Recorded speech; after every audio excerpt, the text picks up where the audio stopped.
वर्तमान में सीटेट को लेकर छात्र काफ़ी परेशान है, काफ़ी कन्फ्यूज़न की भी स्थिति में है। दरअसल हाल ही के अंदर आपको पता है सीटेट वर्सेस टेट का मुद्दा सुप्रीम कोर्ट में चल रहा है, जिसको लेकर रिसेंट में ही कुछ याचिकाएं दाखिल की गई थी।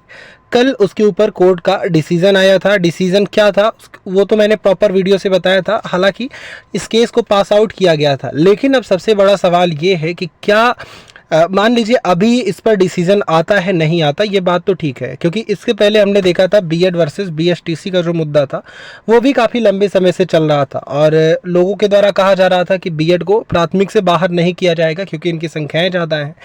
इस तरीके से वहाँ पर कमेंट्स वहाँ पर देखने को मिलते थे, लेकिन आखिरकार हुआ क्या कि बीएड को प्राथमिक से बाहर किया गया। लेकिन अब मुद्दा यहाँ पर सीटेट वर्सेस टेट को भी इसी तरीके से कहीं ना कहीं कहा जाए कि रिलेट करने का प्रयास किया जा रहा है कि क्या सीटेट को बंद कर दिया जाएगा, देश भर में सीटेट वैलिड ही नहीं रहेगा, केवल और केवल अब प्रदेश का ही टेट रहेगा। तो इसमें सबसे बड़ी बात क्या आती है, अगर ये रद्द होता है तो अब इसमें अगर सीटेट रद्द होता है तो सीटेट ही एक ऐसा जरिया था जिसके माध्यम से छात्र, मान लीजिए आप उत्तर प्रदेश के हैं, बिहार में शिक्षक भर्ती निकली है तो बिहार में आप आवेदन के पात्र होते थे।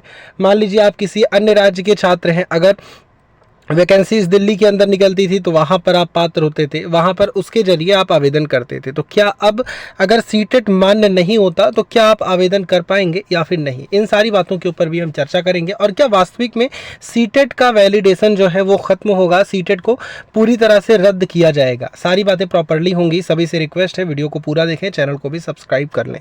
देखिए कल मैंने आपको याचिका दिखाई थी, जहाँ पर याचिका के बाद में कोर्ट का जो ऑर्डर आया था फुल स्टेटस के साथ में मैंने रियल स्टेटस वहाँ पर दिखाया था।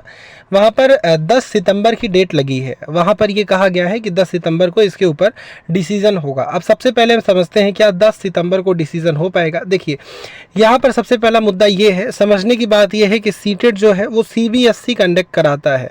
अब सीबीएसई सीटेट कंडक्ट कराता है और सबसे पहले पार्टी यहाँ पर सीबीएसई को बनाकर ही सीटेट को रद्द किया जाएगा। ऐसा नहीं है कि किसी स्टेट को यहाँ पर पार्टी बनाया गया और उसके बाद में रद्द कर दिया जाएगा पूरे देश में, ऐसा नहीं होगा।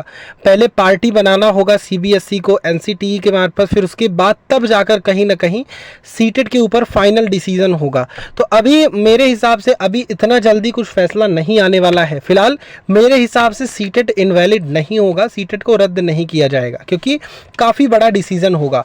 और इससे कहीं ना कहीं कहा जाए कि इससे नुकसान भी नहीं है कुछ, क्योंकि वैसे भी शिक्षक भर्ती नहीं आ रही है प्रदेशों के अंदर। आप देखिए चाहे मध्य प्रदेश देखें, आप अन्य राज्य देखें, बिहार को छोड़कर यूपी देखें, शिक्षक भर्ती की इतनी बुरी हाल है। उसके बाद में भी फिलहाल ये याचिका मेरे हिसाब से ठीक भी नहीं है इस तरह से, क्योंकि कोई मतलब नहीं बनता इस तरह की याचिकाओं का। वैसे ही शिक्षक भर्ती नहीं आ रही है, उसके मध्य में एक नया पेज फंसा दिया गया कि सीटेट वर्सेस टेट, छात्रों के ऊपर डिप्रेशन और भी यहाँ पर इंक्रीज हुआ। फिलहाल मेरे हिसाब से सीटेट वैलिड ही रहेगा, सीटेट इनवैलिड नहीं होगा। राज्यों के ऊपर हो सकता है छोड़ दिया जाए कि राज्य अपने हिसाब से तय करे कि सीटेट वहाँ पर वैलिड होगा या फिर नहीं होगा। मेरे हिसाब से सीटेट वैलिड है, वैलिड रहेगा। अभी छात्र बिल्कुल भी परेशान ना हो, क्योंकि कल भी मेरे पास काफ़ी कमेंट्स आए थे कि सीटेट वैलिड हुआ तो सीटेट इनवैलिड होगा तो फिर क्या होगा, हम सीटेट क्लियर हैं, यूपी में टेट नहीं हो रहा है।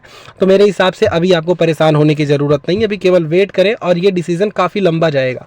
फिलहाल जो भी होगा हम प्रॉपर्ली आगे आपको वीडियोस के माध्यम से प्रोवाइड करते रहेंगे। जय हिंद, नमस्कार।